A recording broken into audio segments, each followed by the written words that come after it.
Whispers in Chicago's underground claim that Damian Rossi has a heart made of pure ice. Women from high society throw themselves at the mafia boss, only to be met with devastating rejection every single time. But his frozen world shatters the day a desperate, broke stranger walks straight into his heavily guarded estate, holding the one object he'd kill to get back. In the shadowy upper echelons of Chicago's criminal underworld, Damian Rossi was a phantom who wielded absolute power.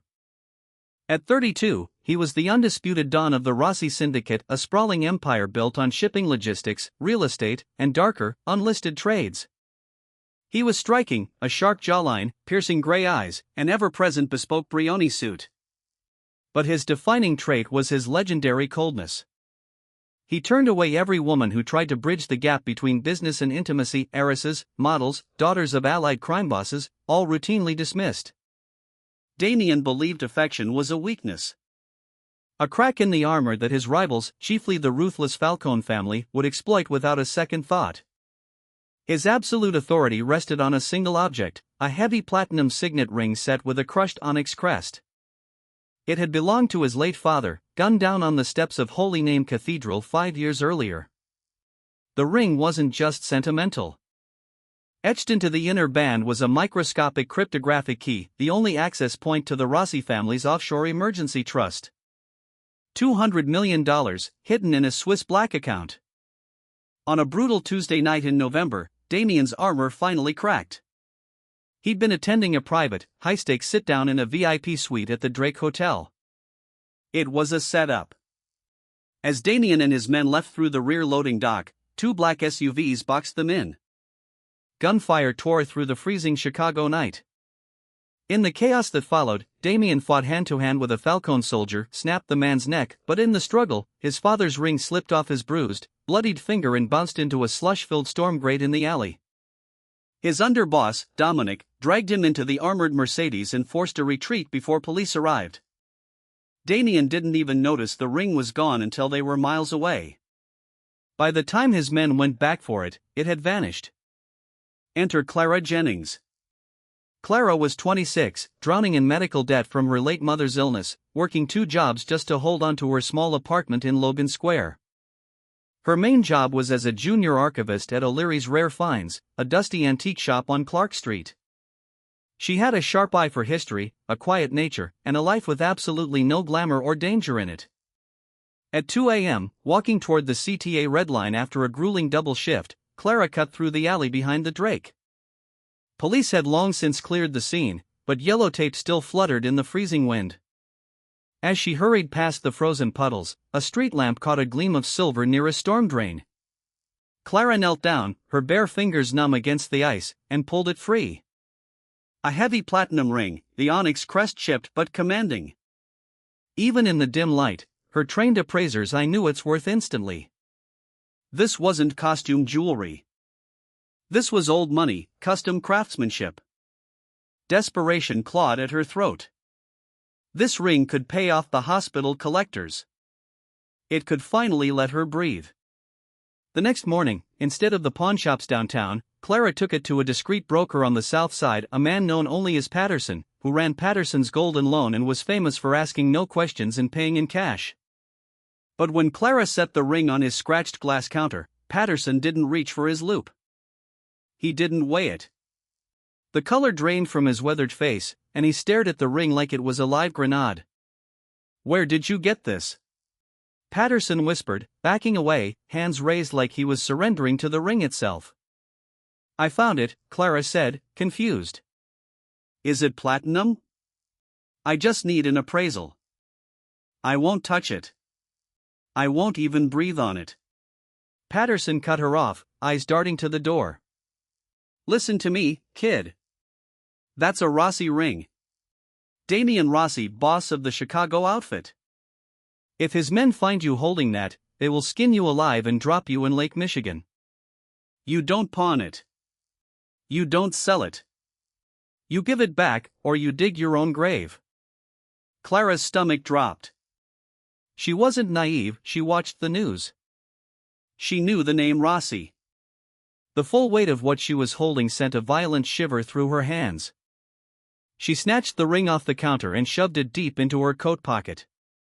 Thank you, she managed to choke out before fleeing the shop. She stood frozen on the icy sidewalk. She could throw it in the river. Leave it on a park bench. But if the mafia somehow traced her through the alley, through the pawn shop, she'd have nothing left to bargain with. She had to return it. She had to hand it, personally, to the devil himself. The Rossi estate was a sprawling, fortress-like compound in the affluent suburb of Lake Forest, 10-foot wrought iron gates, centuries-old oak trees, pure intimidation.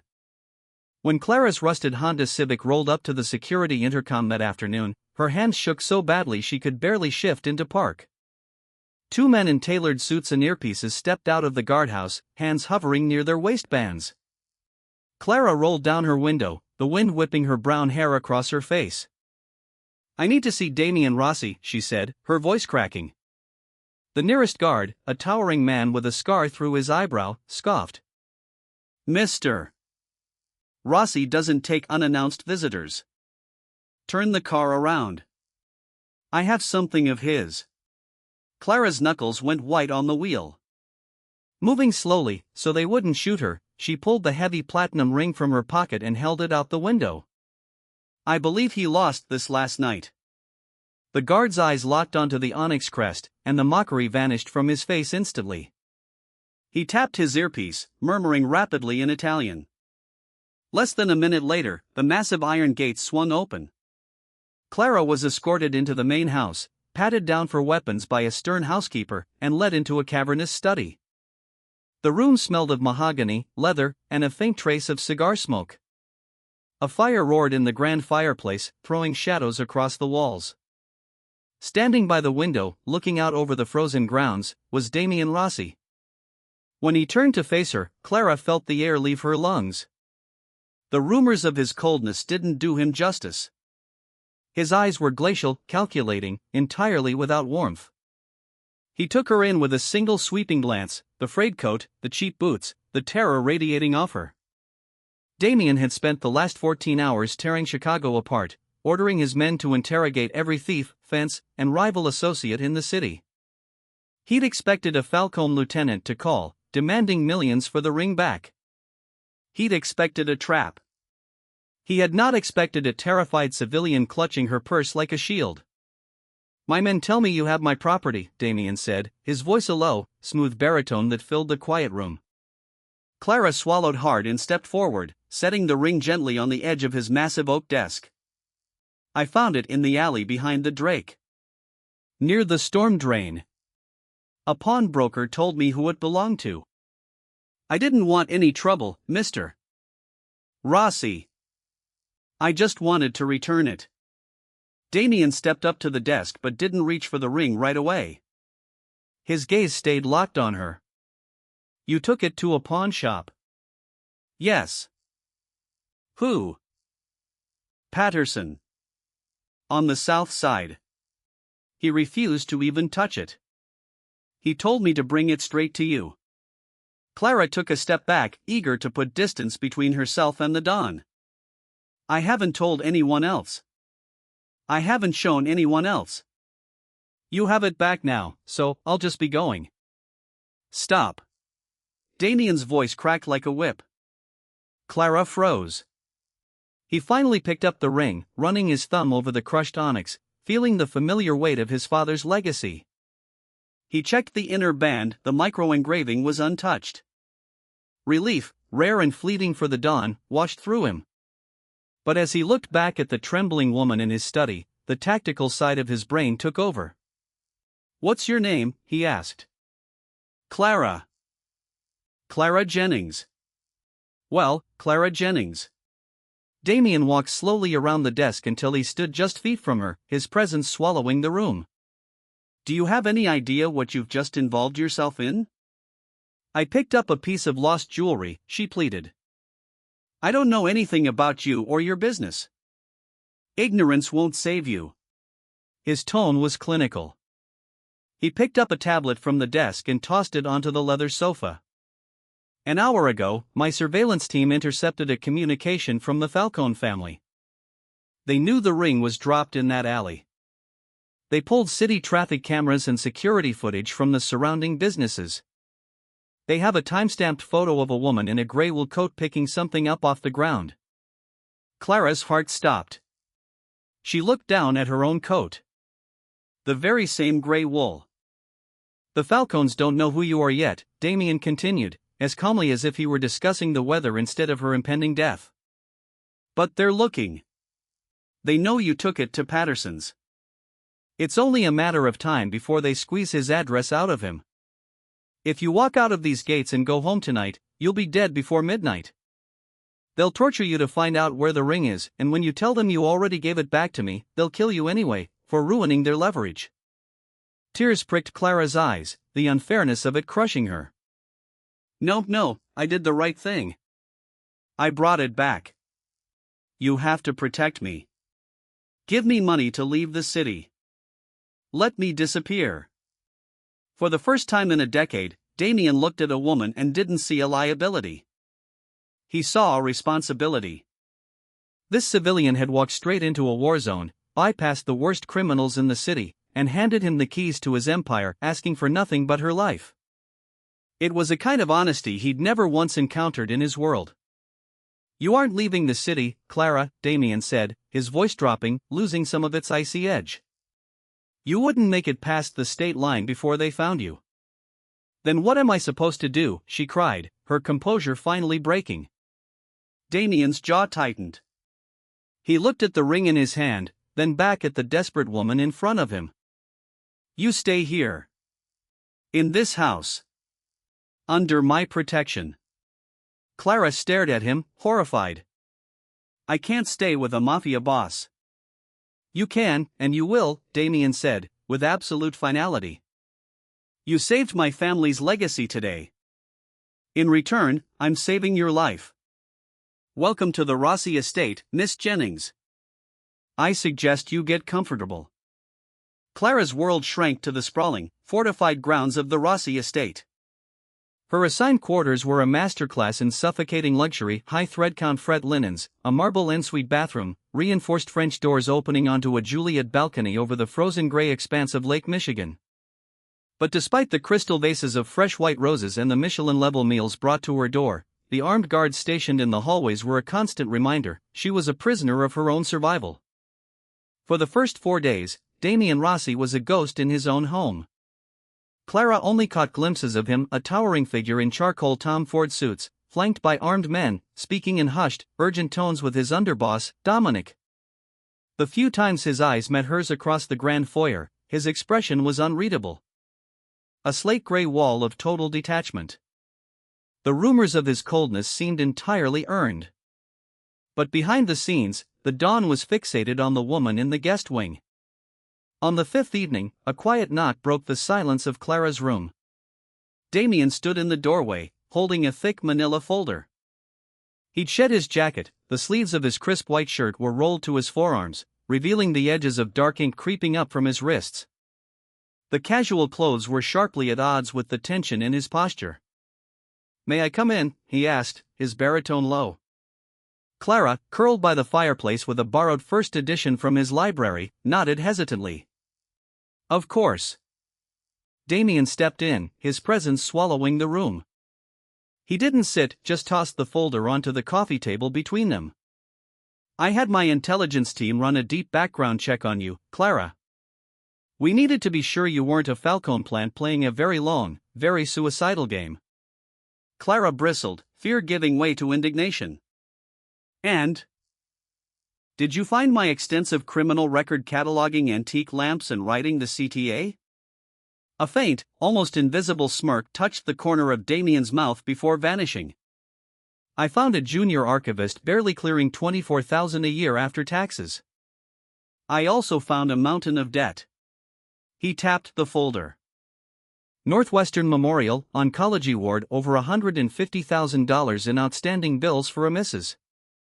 Sarah Jennings. Followed by a foreclosure notice on a property in Pilsen. Clara's face burned with humiliation. She looked away, her throat tightening. My mother fought cancer for 3 years. The insurance capped out. I did what I had to do to keep her comfortable. You don't get to judge my life, Mr. Rossi. I didn't ask you to dig into my tragedies. I'm not judging you, Damien said quietly. The ice in his voice had cracked, replaced by something quieter and more intense, forcing her to look back at him. Your debts have been cleared. Clara blinked, the words not registering. What? The hospital's been paid in full, through an anonymous donor trust. The collection agencies have dropped their claims. Your credit is clean. He pulled a sleek black titanium card from his pocket and set it beside the folder. This is a Centurion account tied to one of my shell corporations. It's under a false name, but it's yours. Whatever you need, whenever you need it. Clara stood, chest heaving. I don't want your money. I didn't return your ring for a payout, and I'm not some mistress you can buy off to ease your conscience. Damien closed the distance in 2 long strides, stopping so close she could smell sandalwood and bergamot on his skin.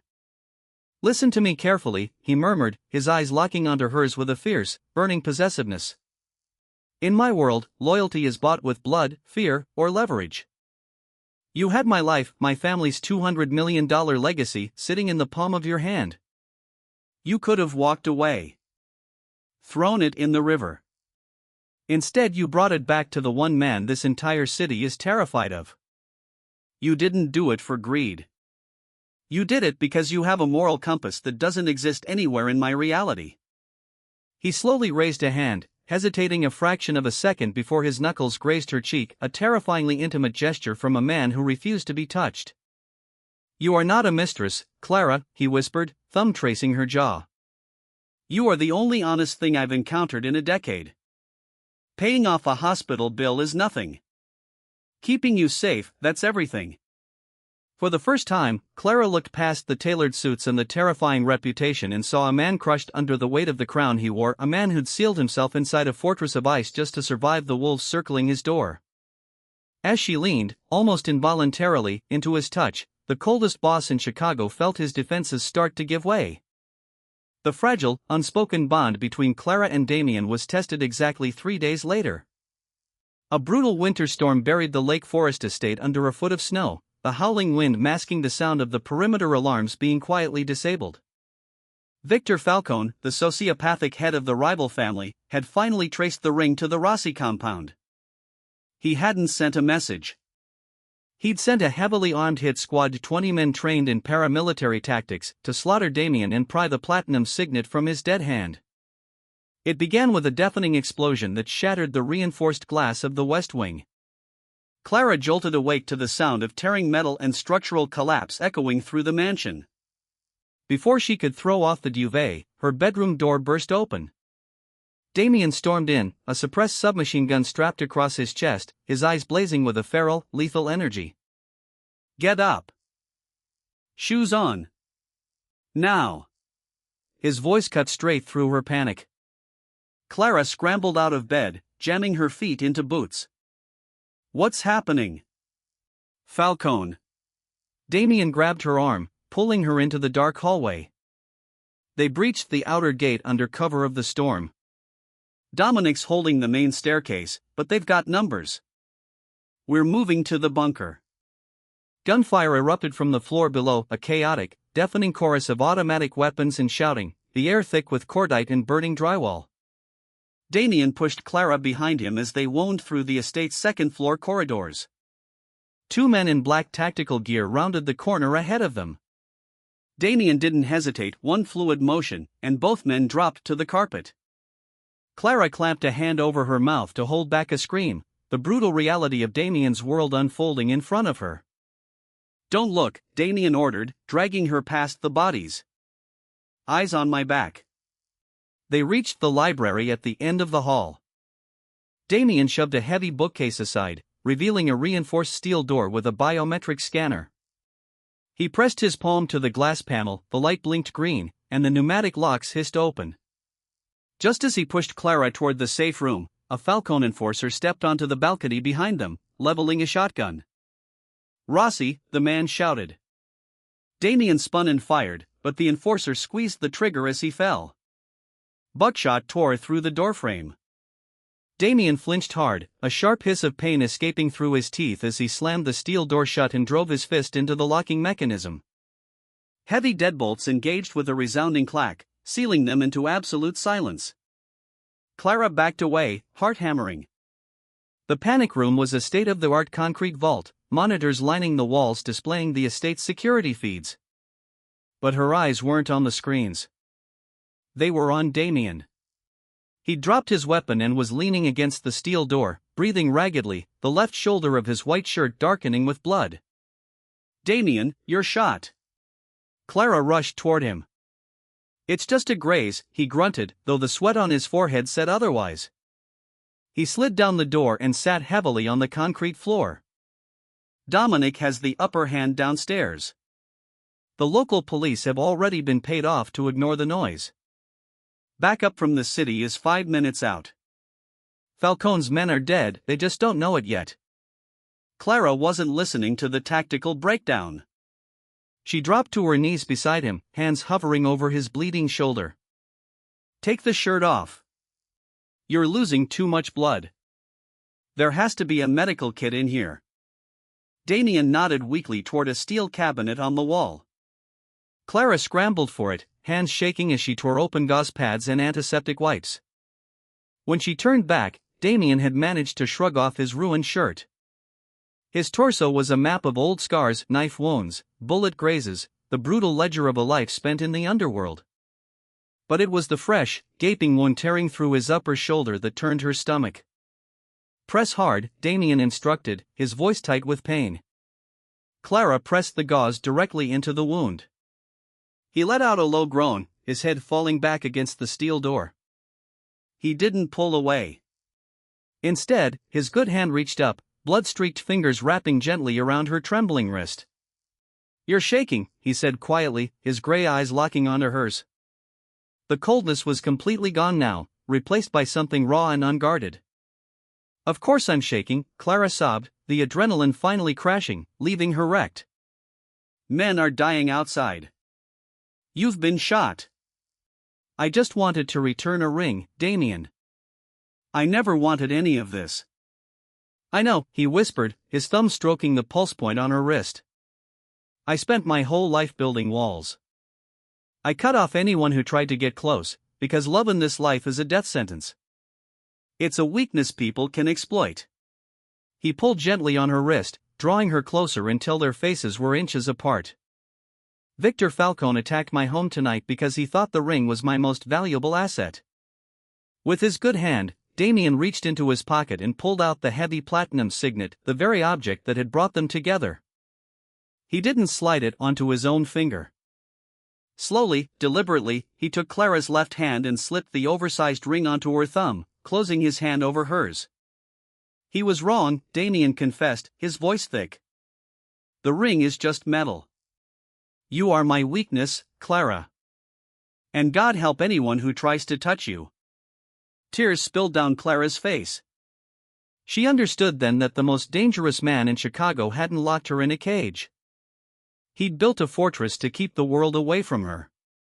The ice hadn't just melted, it had evaporated completely, leaving behind a fierce, consuming fire. As the muffled sounds of the firefight outside finally faded into silence, Clara leaned in and pressed her lips to his, a desperate, bruising kiss, tasting of salt and fear and surrender. Damien kissed her back with a fierce, possessive hunger, his good arm pulling her flush against his chest. In a cold concrete bunker beneath a war zone, the mafia boss who had refused every woman finally surrendered his heart, swearing, on his life, that Clara Jennings would never be alone again. What a thrilling, pulse-pounding conclusion to Clara and Damien's story.